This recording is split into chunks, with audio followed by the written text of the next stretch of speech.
토트넘이 챔피언스리그 두 번째 경기에서 참패를 당했습니다. 포르투갈의 명문팀 스포르팅과의 홈경기.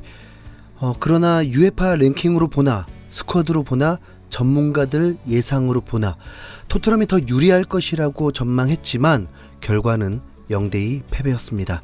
토트넘은 8경기 만에 첫 패배를 당했는데 리그 경기 패배가 아니었던 게 다행입니다. 왜 패배했을까요?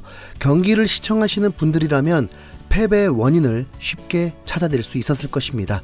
일주일을 쉰 토트넘은 콘테 감독이 거의 동일한 선발 라인업을 또 가동시키면서 손흥민, 케인, 히샬리송이 선발 출전했습니다.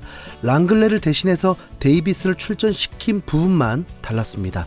사실 선발 라인업 공개에 가장 주목하게 되는 건 손흥민 선발 여부보다 손흥민 파트너들이 누가 되는 것이냐인데 명단에 페리시치가 들어가 있는 순간 불안감이 엄습했습니다. 손흥민이 7경기에서 좋은 활약을 평가받았던 경기는 단 2경기입니다.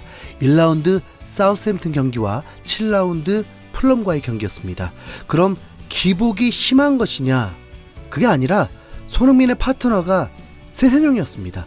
세세뇽은 지난 시즌 후반기에도 주전급이었고 세세뇽 레길론이 없을 때는 도어티가 왼쪽 윙백으로 출전하기도 했습니다.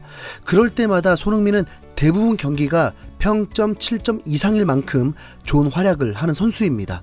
또한 윙백들의 활약으로 토트넘의 경기력이 매우 좋았습니다. 그런데 현재는 갑자기 해외 언론에서도 손흥민을 까려고 안달이 날 정도로 좋은 평가를 받지 못하고 있습니다. 손흥민과 페리시치가 함께 출전할 때 그렇습니다. 토트넘이 그동안 결과까지는 양호했는지는 모르겠지만 이번 스포르팅과의 경기에서는 토트넘만의 장점은 완전히 사라져버린 패배가 당연한 경기였습니다. 핑계도 없습니다. 정예 멤버가 출전한 거니까요. 토트넘은 B클럽처럼 경기하고 싶었겠지만 세밀함이 무지하게 떨어졌습니다. 그럼 그럴 때는 역습을 통한 공격도 해야 되잖아요. 리버풀 아약스전에서도 리버풀이 득점을 한 순간도 알리송 골키퍼의 단 한 번의 롱킥에 아약스 수비 라인을 붕괴시키면서 살라가 골을 넣었는데 토트넘은 그런 순간이 전혀 없었습니다. 전반전에 스포르팅보다 더 많이 뛰는 것이 확연히 보였는데 그런데도 점유율은 스포르팅이 앞서 있었습니다.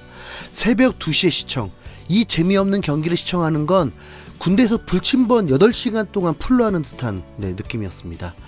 손흥민도 고립되면서 중계진의 손흥민이란 말을 거의 들어보지도 못할 정도로 볼 터치가 적었습니다. 간간히 볼이 왔을 때는 무려 3-4명이 달려들면서 저지하려고 애를 썼습니다. 손흥민은 페리시치와 호흡을 맞추니까 전과 다름없이 케인과 마치 투톱처럼 위치했고 그러다 보니 볼을 제대로 받지도 못했습니다. 패배 후 평점도 페리시치는 공간이 많은 상황에서 움직이니까 좋은 평점을 받았고 손흥민은 비좁은 공간에서 기회를 만들려 하니 혹평을 받게 되었습니다. 과거 무리뉴 감독이 인터뷰에서 했던 말이 생각이 납니다. 당시 한 기자가 스트라이커인 손흥민이 최근 부진하다는 것에 대해서 질문을 했는데 무리뉴 감독은 그에 대한 답보다 먼저 질문 자체를 정정해줬습니다. 그게 바로 손흥민은 스트라이커가 아니다. 손흥민은 윙어다 였습니다. 그래서 윙어인데도 스트라이커처럼 많은 득점을 해서 그게 더 대단한 일이라고 무리뉴 감독은 극찬을 했습니다. 그리고 손흥민의 부진이라 말한 기자에게 일침을 놓기를 손흥민이 팀에 기여하는 것 자체에 감사해야 한다고 했습니다. 과거에 손흥민존이라는 말이 왜 생겼나요?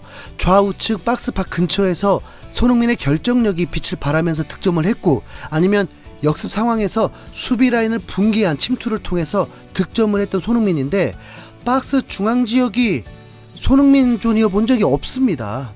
스트라이커가 아니니까요. 손흥민 활용법을 완전히 잘못하고 있는 콘테 감독의 도전인 듯합니다. 토트넘이 득점 기회조차 만들지 못할 때 스포르팅은 전반전에 역습 3번으로 토트넘보다 좋은 기회를 만들기도 했습니다.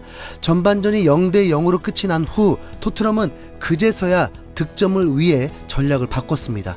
케인이 내려오기 시작했습니다. 그리고 단 2분 만에 강력한 왼발 크로스를 선보이면서 스포르팅을 위협했습니다. 그런데 그 크로스가 누구한테 전달됐느냐?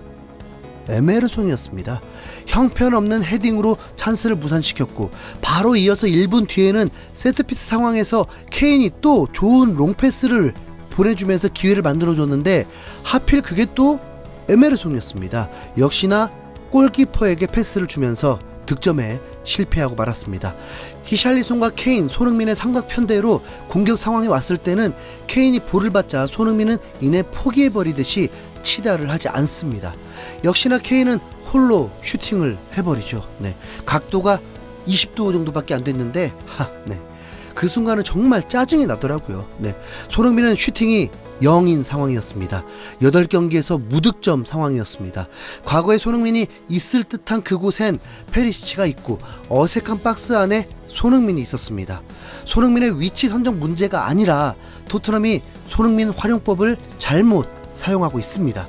손흥민은 70분에 교체가 되었습니다. 4일 후 리그 경기도 준비해야 하니까요. 토트넘의 새로운 공격수 에메르송은 토트넘이 공격을 주도하면서 득점이 나올 듯 말 듯한 상황에서 상대 골키퍼에게 롱패스를 해버리는 황당한 플레이까지 펼치면서 콘테 감독을 완전 분노하게 만들었습니다.